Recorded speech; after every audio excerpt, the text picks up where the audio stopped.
Cool. If there's one thing that you are, it's trendy. So.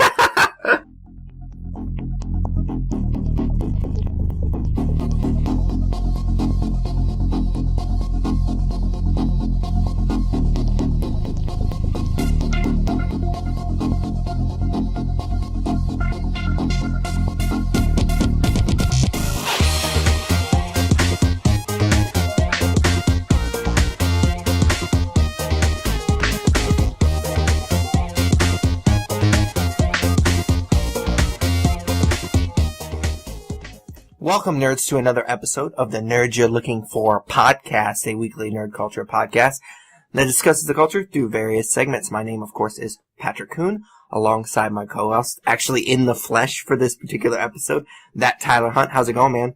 Doing well, man. How are you? I'm good. It's been a fun weekend. We came in, my wife and I came and visited you guys for the weekend, so it's been a lot of fun. That drive I'm not looking forward to, but it'll be alright. Yeah, I mean, it's been alright, I guess. Dick. No, it's been fun. I'm already forgetting what we've done. All that's in my mind is the concert we went to last night. So we went and saw Darkness, and Diarrhea Planet opened up for them. If you're not familiar with Diarrhea Planet, I think you're in line with pretty much everybody on the planet. But yeah, it was fun. My ears are still ringing, so this could be interesting. I feel like we didn't really drink last night, but I feel like I'm hungover from the rock concert, so. Yeah, we're both getting to the point in our lives that maybe rock concerts aren't really our scene anymore. Cause I was like, man, I am getting old, cause this is just like Diarrhea Planet, like you mentioned, like we listened to it on the ride up cause I'd never heard of them, and I was just like, yeah, this is not bad, but it's not, like, I'm not into it, so we only ended up listening to a few songs, and then we turned it off and listened to something else, and, like, they started playing, and I was like, I mean, I like rock and roll music, but this is just noise to me. Like, you don't need 4 fucking guitarists, like. Yeah, it was, I don't know, I want to be like the old guy that was standing next to us that looked like David Duchovny. Like, he's probably in his, late 40s, early 50s, and he was still enjoying himself almost, some would say too much. Yeah, when the Darkness came on, he was definitely. So I wish I could be like that, but I'm 29 now, I guess, and I feel older than that guy, so. Yeah, it was interesting. The 45 minutes we had to wait outside in the cold rain, didn't help my mood, but once we got inside, and we actually got pretty good, I wouldn't say seats because we were standing, but the way where we're at was pretty cool. Like, in retrospect, I'm glad that we stood out there and waited because we got a pretty good spot. Yeah, it was, I don't know that there was necessarily a bad seat in the house because it was a small venue, so anything, like, you'd be able to see what was going on pretty clearly, but obviously we had, like, the banister we could lean up against, and what was nice about it is I thought that it would be, as my dad would say, asshole to belly buttons. Yeah. And it wasn't like, there weren't people pushing up behind me or anything, so it was fun. Obviously, The Darkness has, like, the one song that I know. My wife knows more about them. I guess she listened to them in high school or whatever. But, for me, it was, like, about getting to I Believe in a Thing Called Love. And, of course, I was their encore. So it was a lot of noise up until that point. But, their music's not too bad, and they put on a good show. So, and, I'm glad we went. So. Oh, yeah, for sure. All right, so let's get right into this particular episode. If this is your first episode, we start off by kind of just checking in with each other. We call it what we're into. So what are you into this week? So I've talked about this show multiple times on the podcast. I think I probably talk about it once per season, and they're in their 4th season. So this is probably the 4th or 5th time I've talked about it, but it's a show that just continues to impress me, and that is The Last Man on Earth. So for me, I don't know. I think this continues to be an underrated comedy on TV. Like I said, it's currently in season 4, and I think this show makes me laugh out loud more than any other show I watch. Like, consistently, every episode, I laugh a few different times, and the 4th season has been no exception. So the first half of the 4th season kind of dealt with the group traveling to Mexico because the nuclear power plants in the United States were starting to destruct. But the second half of this season, like, once they've gotten to Mexico and kind of set up shop there, has really been a series highlight for me. It's dealt with a few different issues. So, like, obviously Erica was pregnant and she was having Phil's baby, the Phil that died. And then Tandy and Carol are having babies as well. They had twins, and then they end up getting pregnant again. And the person left out of all this is Todd, and he kind of has a mental breakdown because Melissa won't have kids with him, and yada yada yada. Like it's pretty fun stuff, and it's pretty hilarious how they deal with it, and they deal with raising children and I guess the apocalypse in a humorous way. But that's not the highlight of the second half of season 4 for me. The highlight happens when Fred Armisen guest stars. So he's only in a few episodes, but of course it kind of starts with him finding the group and being one of the survivors. And then we get an episode that's just entirely his character's backstory. So like back before the apocalypse, and it shows where he's been. And apparently he lived a pretty vanilla life, except for the fact that he was a cannibal. And it's played out in a very funny manner, and it ends with him being imprisoned in Mexico. And then, of course, after the apocalypse, he eventually gets out and finds the group. And the story that follows is so great as, you know, Tandy and Todd start to find out, like, that he's eating people and he's trying to fight the urge to eat people. And they catch him in a graveyard, like, digging up a body. And the reaction is hilarious. And Fred Armisen is just amazing as is, but he plays this role so well. And it meshes really well with the story, with what we've seen with the group. And I don't know. I said this show's underrated, and obviously it's in season 4, so obviously, you know, somebody out there besides me is watching it, probably a few million people. But for me, it doesn't get a lot of recognition from awards. It doesn't get talked about that much anymore, and I think that it's very underrated. I think that it's still genius after 4 years, and I really hope that it's picked up for a season 5 because I think it could be the funniest show on TV. So if it doesn't get picked up for season 5, I'm part of the problem because I stopped watching this show a while back. Not because I didn't think it was funny. It was just one of those things that kind of fell through the cracks for me. I don't necessarily want to say it that way because I watched it for 2 or 3 seasons and it was something that I looked forward to, but for whatever reason, we just haven't caught up with it. It was just one of those shows that I really liked when I watched it, and I definitely need to get caught up on it. But at this point, I'm thinking it's probably going to be something that when eventually it ends, I'll just binge watch it on Netflix. Yeah, and I can't imagine this show's going to go on for too many more years because usually when a show gets to like season 6, 7, 8, it's because it does really well. And like I said, I don't hear anybody talk about this show, so I can't imagine that it has very good word of mouth. But yeah, we'll see if it gets to season 5. What are you into? I am into something that we actually watched together the other day. That is the HBO Andre the Giant documentary, which is, of course, titled Andre the Giant. So, yeah, like I said, it's on HBO. It's been getting a lot of buzz recently since it's been released, and I think for the most part that buzz is deserved, is very enjoyable, especially for a person that is not a wrestling fan like I am.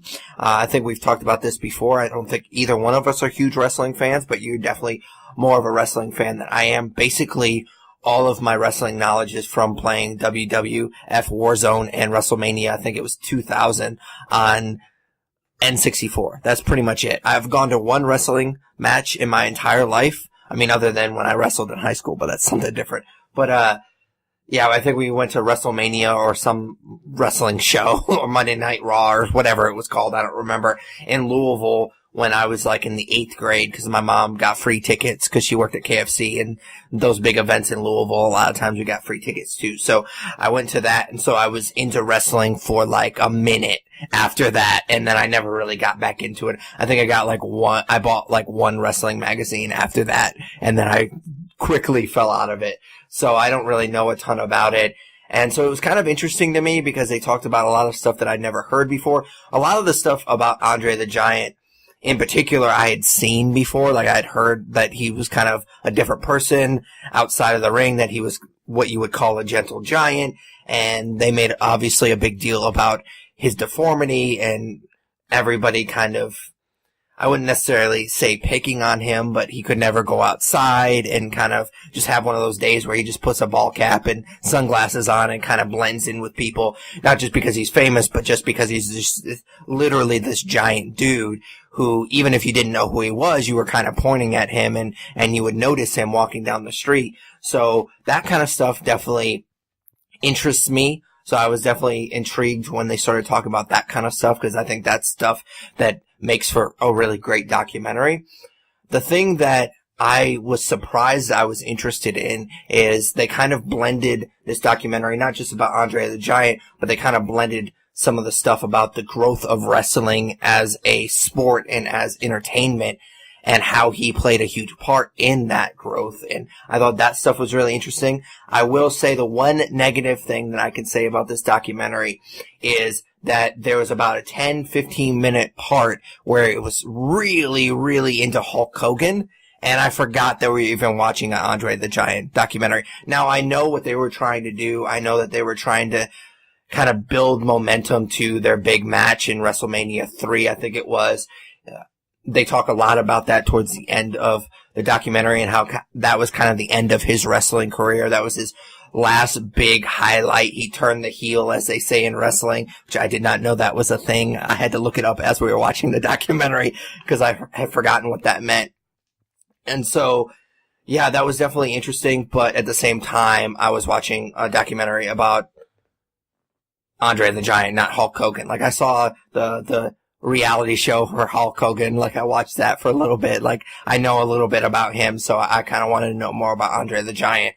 Like I said, I get what they were trying to do, but at the same time, that's not why I was watching that, so I didn't really need that 10-15 minutes where it felt like it was just about him. Yeah, so we watched this together, like you said, and I knew that you were wanting to do this for what you were into, so I kind of came prepared to defend the documentary. So I'm glad to hear that you liked it because I thought that it was really good. I'm not a wrestling fan anymore, but I was really big into wrestling in junior high school. And, I remember when I was a kid, my dad took me to some wrestling show and Hulk Hogan was there and Ric Flair was there. And I was probably like 2 or 3 years old. So it's a very, very foggy memory, but, it was kind of around most of my childhood. And, I played those games on N64 too, and they were always fun. But long story short, I really wanted to watch this documentary, and I really thought that it could be pretty interesting, given the character and the person that was Andre the Giant. And, I will disagree with you about the Hulk Hogan stuff. I think that Hulk Hogan and Andre the Giant are very tied to one another, and it tied to that WrestleMania 3 match. That's a big deal in wrestling history. So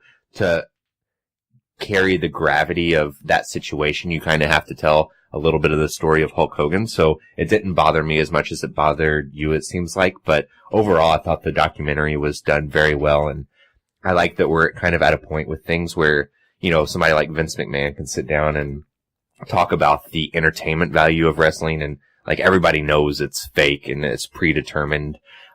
There is the real element that people can get hurt, but everything that you see is predetermined. So it's nice that he'll sit down and he'll kind of open up about that and not try to keep things behind a curtain anymore in the age we live in. And we can hear those stories about back then when they still tried to keep things relatively secret. So it was a fun watch.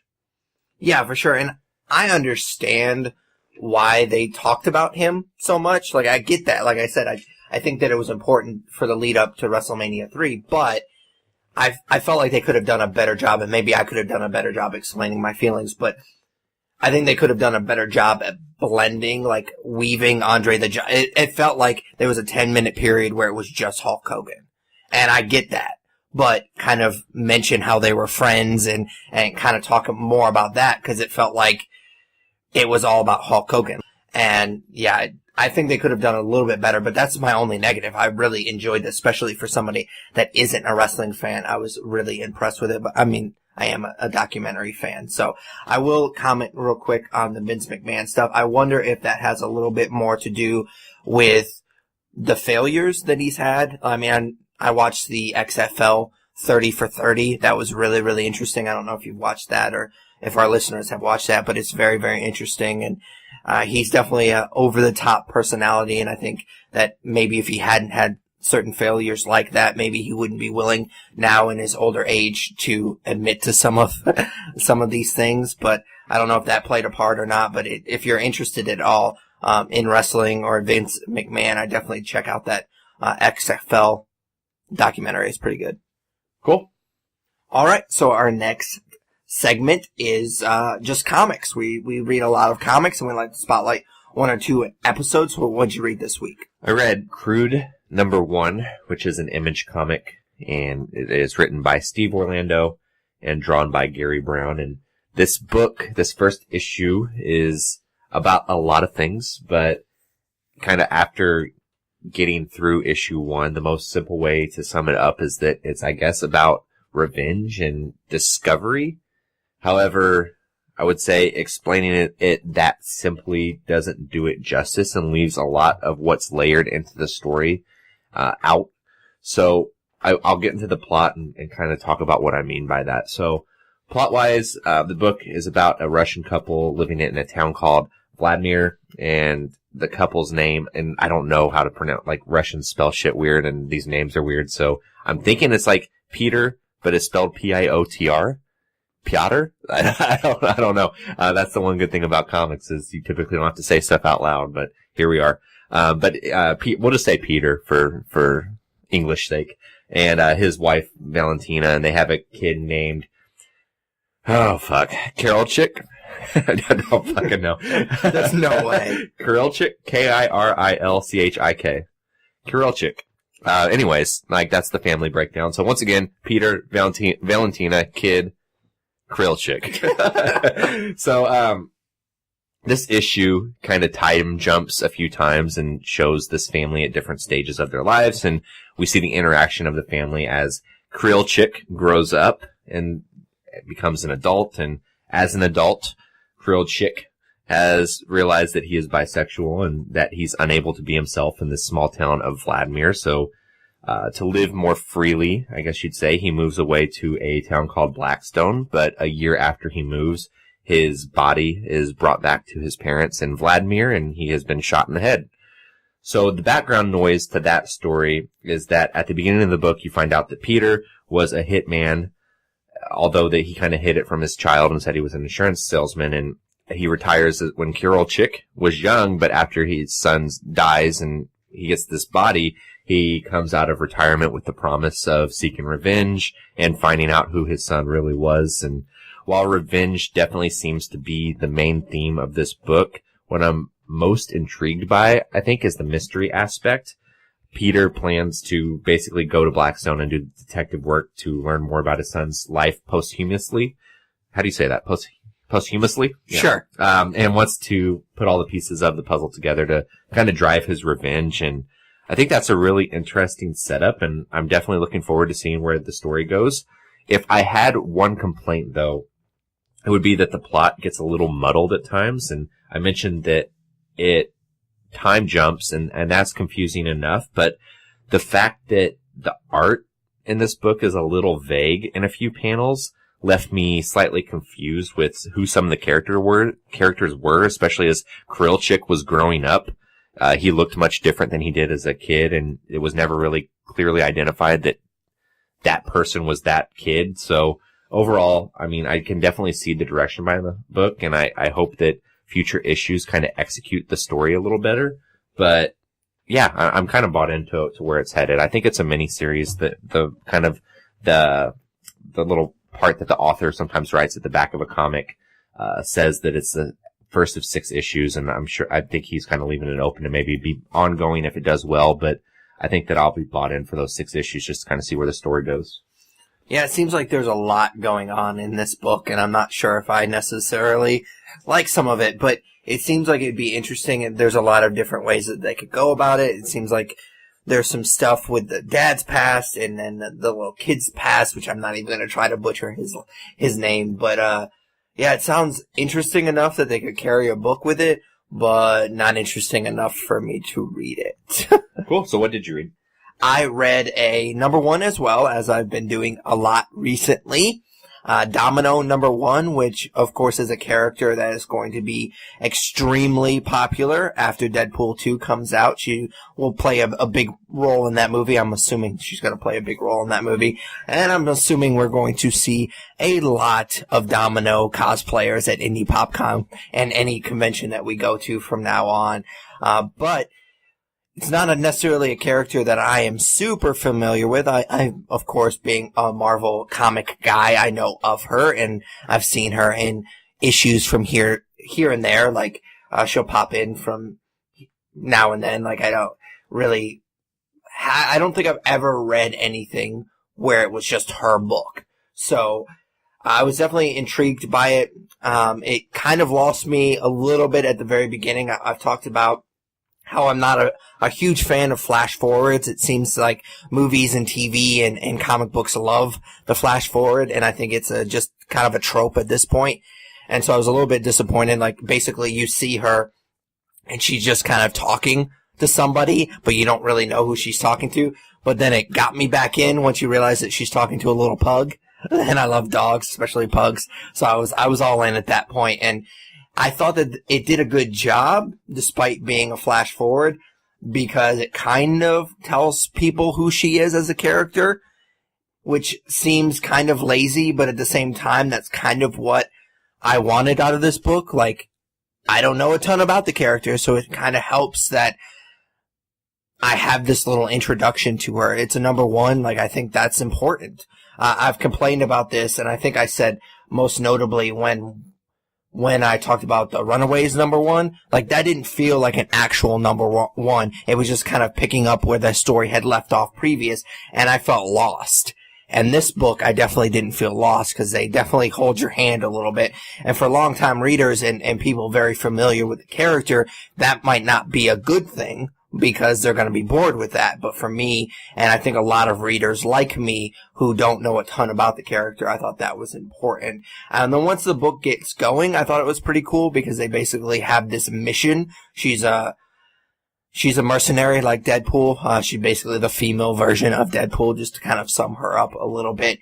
But she was working with these two other mercenaries, I guess. I almost called them superheroes, but I guess they're not really superheroes. And they're also women, so I thought that was kind of cool, that they kind of have this woman superhero mercenary team. And then after they get that job done, which provides pretty much the only action in the book, they have a birthday party for Domino. And so you get a lot of cameos, I guess, from different superheroes. Of course, you have Deadpool that plays a part in the party. I guess he helped plan the party, so that was pretty cool. So you get a little bit of Deadpool in this book as well, which of course is trying to cash in on the upcoming movie, which we've complained about in the past. And then there's a cliffhanger at the end, which kind of checks that box. We've talked a lot about this in past when we talk about number one issues. You kind of don't want to blow your load in the first issue, and it definitely does enough to kind of keep me interested in the second issue. So I will definitely be sticking with this book. It did everything that I wanted it to as far as introducing me to the character. There was some cool action. I do like strong female characters, so I was definitely intrigued by that. And I forgot to mention there is a quick little kind of backstory thing that makes her a little bit more of a sympathetic character. So I definitely appreciate that as well. So I will be sticking with this book at least for one more issue. Yeah, I'm not going to read this, so I don't have any interest. I don't think Domino's that interesting of a character, so I can appreciate that you said they did something with her backstory and made her a little bit more sympathetic. I think that that's needed. I talked about it whenever I talked about Cable a few weeks ago, that, you know, I've always thought he wasn't really that interesting of a character either, so maybe they did the same thing with this Domino book, but I just don't have time for it. Cool, man. So what do you got for nerd news this week? So a few different things, nothing crazy, but the first one I thought I'd bring up because I saw you posted on our Facebook that you started watching Barry, and Barry and Silicon Valley were both renewed for additional seasons this week, so Silicon Valley I think will be in their 6th season. And then Barry, of course, got picked up for season number 2.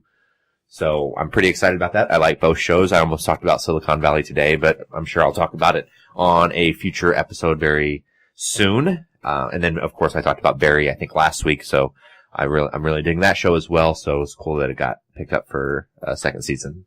Yeah, I actually almost brought up Barry for what I'm into just because I did watch it. I've watched all 3 episodes. Obviously, we're recording this on Sunday, so the new episode will be later tonight. So I haven't seen that one, at least as of recording, because I haven't had the opportunity to. But I will say that its strongest episode is definitely the pilot, definitely the first episode. I thought was the strongest as far as it being kind of the dark comedy, and Bill Hader as Barry, I thought was at his strongest in the first episode. I wouldn't say that necessarily episode 2 and 3 are bad. They just didn't quite maintain the quality from the first episode. I wonder if it's a case, and I'm nervous to see them do multiple seasons for this show, because I wonder if it's a case of they had this really cool idea, but they don't really know how to execute it throughout an entire season of television. I wouldn't say that the second and third episode are that bad, but like I said, it's just not as good as the first episode. Cool. So speaking of Bill Hader, he is up for a role in It Chapter 2. Him and James McAvoy are being circled for adult versions of a couple of the kids, and I forget which one. I forget the kid's name. Finn Wolfhard, whoever he plays, Richie. That's who Bill Hader would play the adult version of, and then James McAvoy would play the adult version of Bill. So I think that is pretty cool casting. Jessica Chastain was confirmed as the adult version of Bev, and then all of the kids are coming back as well for flashbacks. So I'm definitely looking forward to that movie. Obviously, it was on both of our top 10s of 2017, but Bill Hader and James McAvoy are both awesome actors, and I think Bill Hader's like perfect as an adult Richie. And then what's also cool about this is typically with horror movies, you don't get such big names, and all three of those actors are pretty great and pretty decent names. So I'm definitely excited to see where It Chapter 2 takes it. So I just want to say that I posted this. I mean, this was a while back when it was really trendy to post who you thought the grown-up versions of these kids were going to be. And one of my choices was James McAvoy. So I just want to put that out there. And I wanted to check. I just checked our Instagram, and I did for sure do that. I didn't get Bill Hader, but I did get James McAvoy, so I wanted to rub that in. So I obviously think that it's a good choice as well. I think I went for, who was it?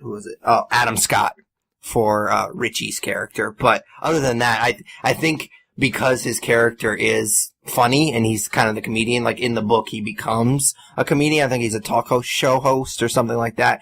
So I wanted somebody that has comedic background. So that's why I went with Adam Scott. But I think Bill Hader would be a good choice as well. Cool. If there's one thing that you are, it's trendy. So yeah, no, that's, I would take Bill Hader over Adam Scott just to spite you. So, let's see. This one, I'm pretty sure we've talked about this before. So I wanted to bring it up because I thought it was interesting. You watched and enjoyed the King of Kong documentary, right? Yep. So Billy Mitchell, the guy who has kind of owned that high score since that movie came out a decade ago, was stripped of that title this week.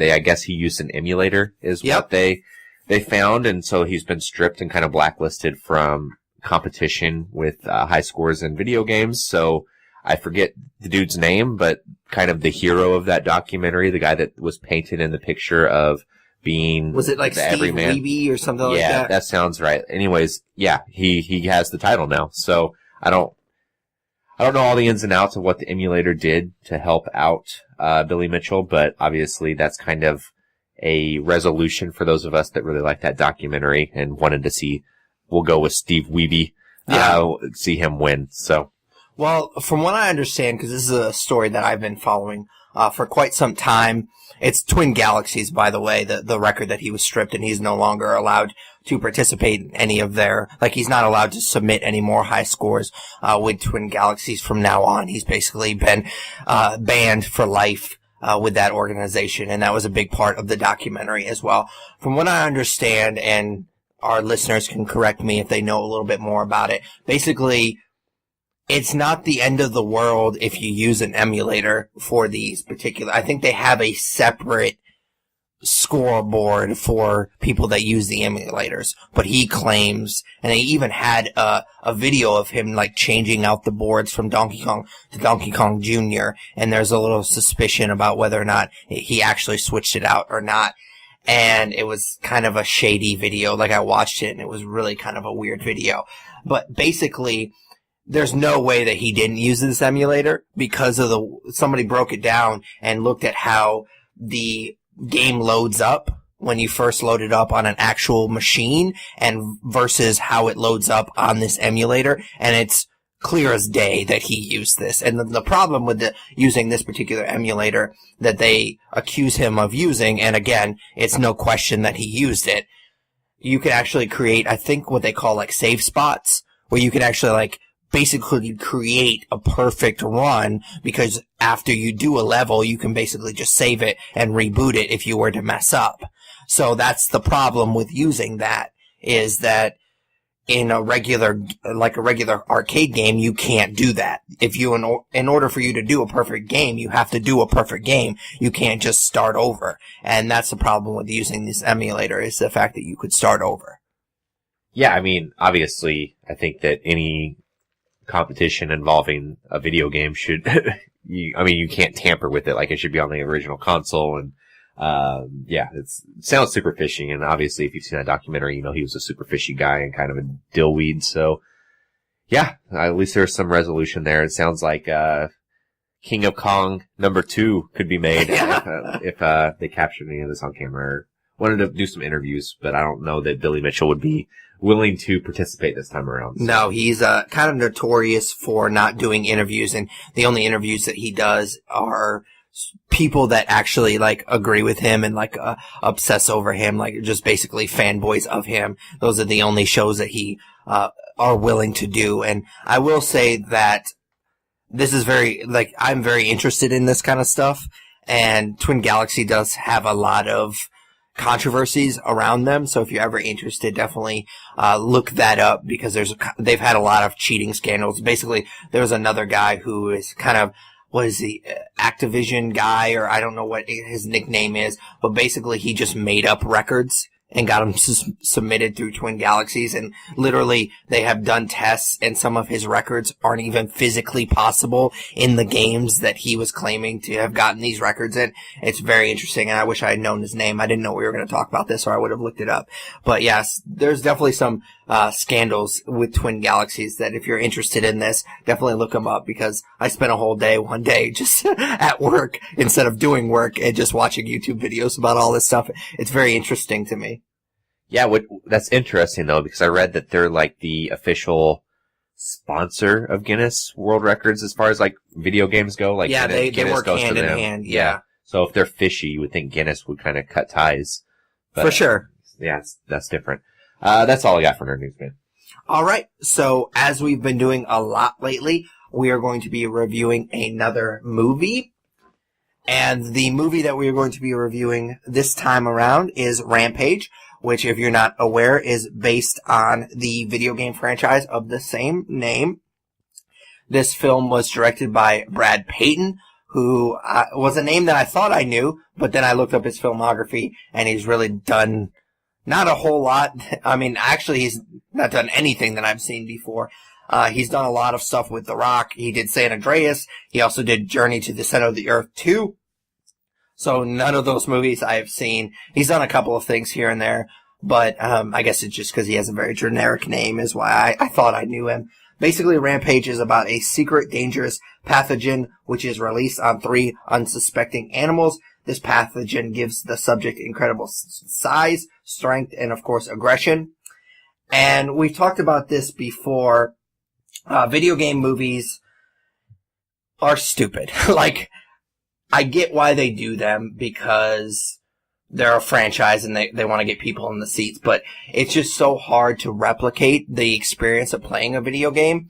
That being said, I don't think that Rampage was that bad of an idea, just because from what I understand, I haven't really played this game much. I played it for like 20 minutes at arcade/bar that we went to in Indy one night, and that's pretty much it. But from what I understand, and our listeners can correct me if I'm wrong, I know in like the other games, like the sequels and stuff like that, there was more of a backstory. But for the original Rampage game, it was just these giant animals destroying buildings, and there wasn't really a ton of backstory. So I think that if Hollywood can kind of learn a lesson from this, is maybe start picking things that you can kind of give backstories to, that has kind of a simple concept to it, and maybe you can start giving them backstories instead of trying to replicate the backstory. Because I thought that, now we're going to get into whether or not we thought that this movie worked, but I didn't think it was a half bad idea. I thought it was a pretty bad idea. No, I mean, we reviewed Pacific Rim, and I think that when we reviewed Godzilla, both of us gave it at least a 3. Like, we recommended it, so it's not like we're not bought into giant monster movies. It just, I think that there's a way to do it right, and the genre can get old pretty quick, and obviously, like I said, we just reviewed Pacific Rim a few weeks ago, so some might say that 2 monster movies a month apart is a little much, and I think I fall into that camp. The one thing I was kind of looking forward to is over the years, I've really kind of grown to be a Rock fan. I think that he has like a certain charisma, and he was a lot of fun in Jumanji, and he does these movies that would probably be pretty shitty, but he brings some kind of charisma to it to where it's half enjoyable. Like, I'm thinking, you mentioned San Andreas, like, I did see that movie, and it's not a good movie, but is he fun in it? Yes. Like, he just brings a level to it. So I thought, it's a video game movie, it's giant monsters destroying a city, and it has The Rock in it. Maybe there's some level of enjoyment here if you just kind of check your brain at the door, and we'll get into it, and I think that there's a few parts where it works in that vein, but overall, like, I would not have seen this movie most likely in theaters had we not been reviewing it this week. Yeah, and that's kind of typical for us going to see movies. Like, I've seen a lot of movies for the podcast that I don't think I would have normally seen, which can be a good thing. In this case, obviously, we're going to get into whether or not we thought it was a good thing here in a second. If this is your first episode, we kind of break down these reviews very similar to how we kind of break down the episode as a whole. We break it down into segments, and the first segment is just kind of a general overview of what we felt about the movie, and we call it Broad Strokes. So how'd you feel about Rampage? So as I was kind of sitting around this morning, compiling my thoughts about the movie, I realized that I did not have many thoughts to compile. And that's because it kind of goes back to what I just said. It's not, like, it's that movie that you have to check your brain at the door, but I don't know that I could check enough of my brain to make it work for me. I mean, it's not great. There are parts that I kind of perked up because, some of the action was fun, or, The Rock delivered a funny line, or the gorilla gives it the finger. Like, there's cute little parts, and I'll kind of elaborate on that in story, but overall, it doesn't work. Like, we talked about it. I kept kind of referencing back to Tomb Raider because that's a video game movie that we just reviewed about a month and a half ago, and I believe when we gave star ratings, you said something along the lines of it would be good background noise. I don't know that Rampage would be even that for me. It was not interesting. It didn't make a lot of sense. It was very generic, and it's not something that I see myself being able to check out enough to watch again. Yeah, generic is a good word for it. I would say predictable as well.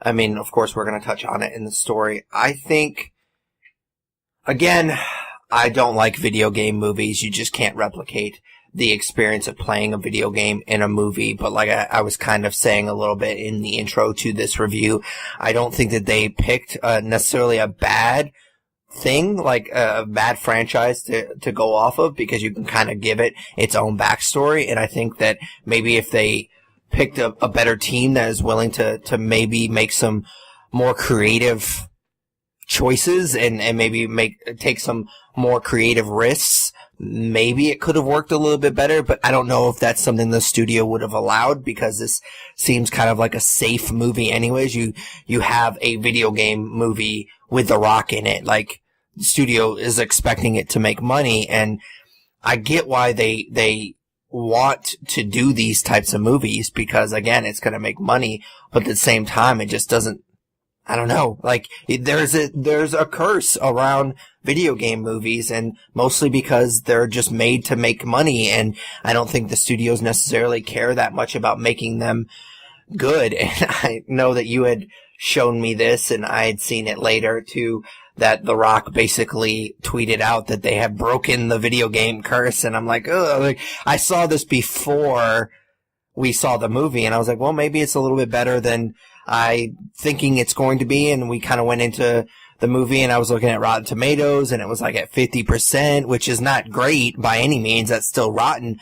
But the fact that it was even that high, I was kind of surprised at. So I was like, well, maybe this movie is a lot better than I thought it was going to be. But I will say that I think it can be fun at times. Like, there's moments that I enjoyed if you just kind of go in with like super low expectations. If you're just kind of sitting there and wanting to have a good time and wanting to kill 2 hours, I don't think it's a half bad idea to go see this movie, but it's definitely predictable and it's definitely pretty stupid at times.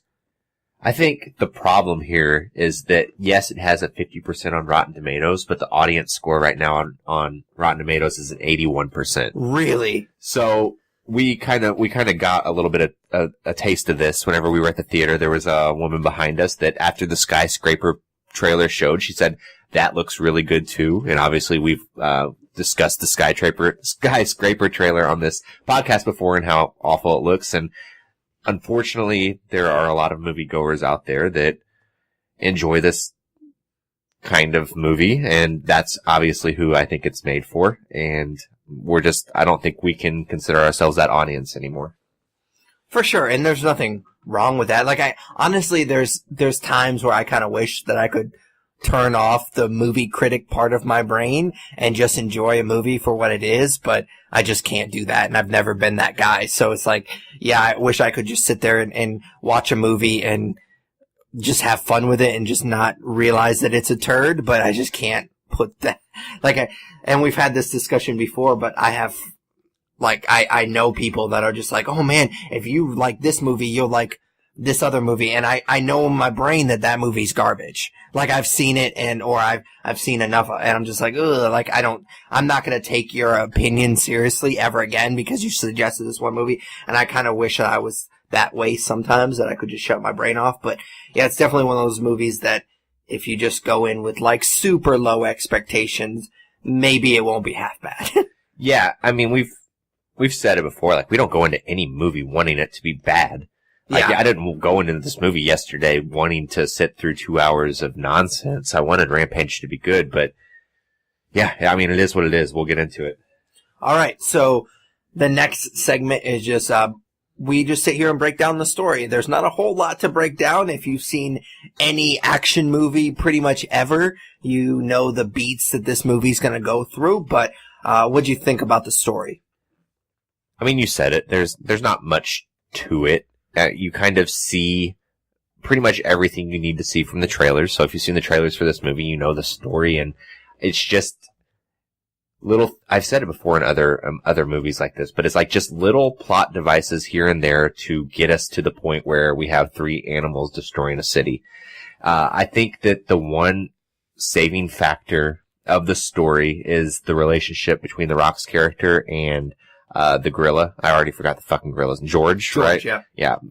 So there is like a relationship there, and you see it in the trailers, and they sign to each other, and I guess you could say they're friends. And I think that was like the one saving grace, is it added an emotional investment that I didn't expect to have in this movie. So I appreciate that. And if you're one to believe Dwayne Johnson, that was his idea to put that in the script. So I don't know how the screenwriters feel about his claim there, but that was, according to his Twitter, his idea to have them be buddies. But I think that does save the movie a little bit, and like I said, add an emotional investment.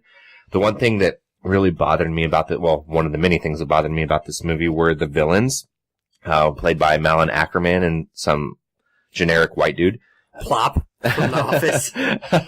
But they were like Rocky and Bullwinkle villains. It was, I'm not really even quite sure at this point what their motive was, and it didn't play out well, and that was disappointing. Like, Jeffrey Dean Morgan's character shows up, and I don't know what they were trying to do with him being like a cowboy, but works for the government, and there was just a lot of nonsense that could have been cut out to make this movie a trim hour and a half that would have maybe been a little bit more enjoyable. But it's pushing 2 hours, and it takes a while to get to the actual Rampage, and that was bothersome for me. Yeah, so the first little scene that you see is out in space, and I mean, that could have just been completely cut out. Like, you don't even need that at all. You see this really stupid CGI rat thing that is not needed whatsoever. Like, even if you're going to keep that scene in, like, I think that it would have been a lot more effective if you didn't see that stupid creature, because it looked really silly, and it kind of, any type of, like, horror space thing they were trying to go for in that scene doesn't work once you see the thing, because it looks so fucking stupid. And then you know what's going to happen. You know that the thing is going to get out, and it's going to land, and they're going to get infected and all that stuff. So just getting to that point, like you said, takes a little bit longer than I would have liked. I will say that the stuff with Rock and George, especially at the very beginning when they're kind of, where he throws that prank on this one guy, I thought that was pretty enjoyable. It was funny. I would have liked it more if I hadn't seen it in the trailer. That definitely ruined it a little bit for me, but I understand that they have to put certain things in trailers, but it's tough when you see one of the best moments from the movie in the trailer, so you know it's coming, and I think that joke would have hit a lot harder. Now, you didn't see the gorilla giving him the finger in the trailer. That was pretty funny. I did not see that coming, so that was pretty enjoyable. Once the shit hits the fan, it's pretty predictable. Like, it's gonna check every box that you want from an action movie. It's gonna go through all the beats that you would expect from an action movie. And you said that there's a lot of plot devices, and you almost, as a movie buff, you almost have to roll your eyes at certain parts, because literally they have this thing where they just turn on a switch and it makes a noise and it draws the animals to that noise. And it's so lazy. Like, it's just lazy storytelling is all it is. It's just literally these two villains are there to get the animals together so we can have this huge fight scene in Chicago, very much like, I think it was Transformers 2, where they fight in Chicago as well. So, poor Chicago getting beat up all the time. But, yeah, it's just a flat out, just lazy excuse for them to get together. But, like you said, The Rock and George's chemistry together, it's pretty fun, but the rest of it is just very generic and predictable. Yeah, man, 100% agree. All right, so on to performances. How'd you feel about Rampage? I mean, there's not much to say here, to be honest. Like, The Rock is The Rock, and does he have like a big range? No, like, he's pretty much the same in every movie. Like, even in the trailer for Skyscraper, you could completely change that character out with the character that he plays in Rampage, and it'd be the same, but there's that charisma level that's fun to watch. So, I mean, I'm not going to complain about his performance, because I think that he does add something to this movie. If he wasn't in it, I'd definitely be rating it lower than what I'll end up rating it. So, I do have to say, like, he's fine in it. Whenever we got out of the theater, we talked about Malin Ackerman specifically. I was disappointed that her career has come to this, and I know you argue that it's always been this. Yeah. But she's obviously, like I said, a Rocky and Bullwinkle villain in this movie, just over the top, dumb motives, doesn't have a lot to work with, and that's kind of where she's at this point. Jeffrey Dean Morgan is apparently just Negan now. Yeah, I could not see him. Yeah, that's all he has. I thought that he was like good in Watchmen, and he's been good in some other things he's done, but I think his brain is just at the point where, all right, I'm Negan, because that's how he played this character. It was very Negan-esque, and who knows, maybe they asked him to be like that. That was the direction they wanted, but either way, that's all that, I mean, I like him as an actor, but that's all he is in this movie. Besides that, like, you know, there's just bit players here and there. Like, Joe Manganiello was featured in the trailer, and he's, spoiler alert, not in it very long, and they also introduce other characters. Like, I like The Rock's friend at the beginning. It's played by PJ Byrne, and he's only in the beginning. So you see, he has a lot of trailer time, and then he's just not in the movie. So it's mostly The Rock and CGI animals, and at that point, there's not a lot to really discuss around performances, I guess. Maybe you could say whoever did the motion capture for the gorilla did a good job, but I don't know who that is. Well, it wasn't Andy Serkis, so who cares? Now, I agree pretty much with everything that you said. I can't not see Negan in his performance. I mean, it's hardcore Negan. Like, I mean, he cocks his head back and he does the whole Negan thing where he says just stupid shit all the time, like stupid nonsense. That's pretty much his thing. Like, I don't know why he said some of the things that he say. It's so cheesy in this movie. And I rolled my eyes a lot when he talked. Like, it was just, the cowboy thing was weird, and his rapport with The Rock was super, like, I don't know, just fucking weird. Like, he's a weird person in this movie, and that's all I could see was Negan. So yeah, I definitely agree with that. The Rock was pretty much 75% of this movie, and he was pretty much one of the few redeeming qualities of this movie. I think he definitely has a charisma, and we've talked about it before. Like, he's definitely grown as an actor. He definitely does not have a much range, but he has definitely broken the mold as far as wrestlers trying to become actors, because I think he's definitely risen above that. I think of him as an actor before I think of him as a wrestler now. So he definitely has that going for him. Pretty much everybody else is just forgettable. There's not a whole lot of character development in this movie other than The Rock's character. So, yeah, I agree with you a lot with the performances, and there's not a whole lot there. Cool. So, next up is action, right? Yeah, and you would think that there would be a lot to talk about with action in this movie, but it's just a lot of CGI monsters destroying shit like you see in pretty much every other movie. Yeah, I mean, the action is not great, like, especially leading up to Chicago. Like, there's bits and pieces here and there, like Joe Manganiello leads this squad that is trying to find the giant wolf, and I don't know that I would classify that as action. I don't know if you'd call it horror or what, but it doesn't play very well, and I think that, honestly, the CGI could have been better. Like, I think, oh, yeah. I think that we're at a point where we've seen better CGI in other movies, and especially when you have all three of the creatures on screen at the same time at the end of the movie when they're tearing Chicago apart.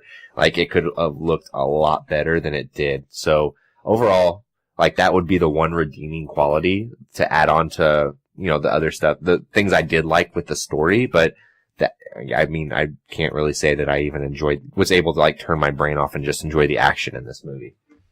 Yeah, and I wonder if that has something to do with the fact that, yeah, this is based on a video game franchise, so for a little bit it's going to put some acids in the seats just because that has a fan base, but at the same time it's not like a super well-known franchise, so maybe that they try to cut some corners with the CGI, because that's obviously going to be the most expensive part of this movie, is creating the monsters and having them destroy shit, and especially considering that the gorilla is on screen for so long. You can't really use a real gorilla, so, I mean, you have to use CGI, and so they probably cut some corners there, which is disappointing. I will say, and I probably should have brought this up in story, not necessarily in action, I will say that they, I think, had a missed opportunity with the alligator or gorilla, or not gorilla, alligator or crocodile, whatever you want to call it. I think that if they had kept that a secret, I think it would have been a cooler reveal towards the end where they have them meet in Chicago. I think that was kind of silly for them to have. You had a couple of tiny little parts here and there where you see the crocodile a little bit, and you know that something else is coming. And I think that would have been a cooler moment in the movie if you hadn't already seen it. And maybe they were kind of going with the fact that, hey, is there a crocodile in the games? I don't know, but if there is, maybe they were like, oh well, you're already going to know the game, so you're already going to know that there's a crocodile in this game, so you're just going to be waiting for it. Well, I don't know the game very well, obviously, so it would have been a cool surprise for me if they had kept that a secret. Unfortunately, they didn't, and so that was kind of a bummer for me. But yeah, we talked about this before as far as the action's concerned. It gets to a certain point where it's just destruction porn, and that's pretty much all it was. And I will say that there's a moment where The Rock and the gorilla George kind of team up to fight the crocodile, and I'm just like, why would The Rock even participate in this? Like, we've already firmly established that bullets and tanks and missiles and stuff don't do shit to these things. So why would you even try? Like, you're not participating in this at all. Yeah, I mean, I thought the same thing. Like, you're just setting yourself up to die at that point, right? So, yeah, that was kind of silly. Yeah, for sure. All right, so star rating out of 5 stars. How'd you feel about Rampage? I'm really struggling to choose between a 2 and a 2.5, because I feel like a 2 is pretty harsh, because this movie obviously knows what it is, and I don't know that it's fair to rate it so low. But that's exactly what I'm going to do, and I'm going to give it a 2, I think.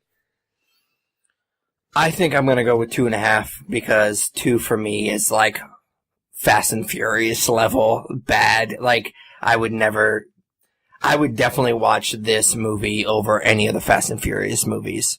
Yeah, and I think that the difference there is the Fast and Furious movies take themselves a lot more seriously than this movie did. Like, that's kind of what I meant by that, too, is this movie knows what it was, and unfortunately, it's a 2 out of 5 still.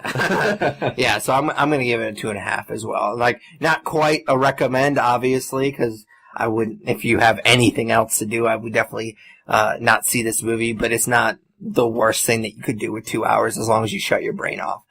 All right, so the last segment of each episode is just kind of a nerd favorite. We ask each other a nerdy question. We take turns each episode, and it's my episode, this particular episode. So I'm going to ask kind of a weird question that maybe our listeners won't necessarily appreciate the conversation because they weren't there, but I'm just curious what your favorite part of the concert we went to last night.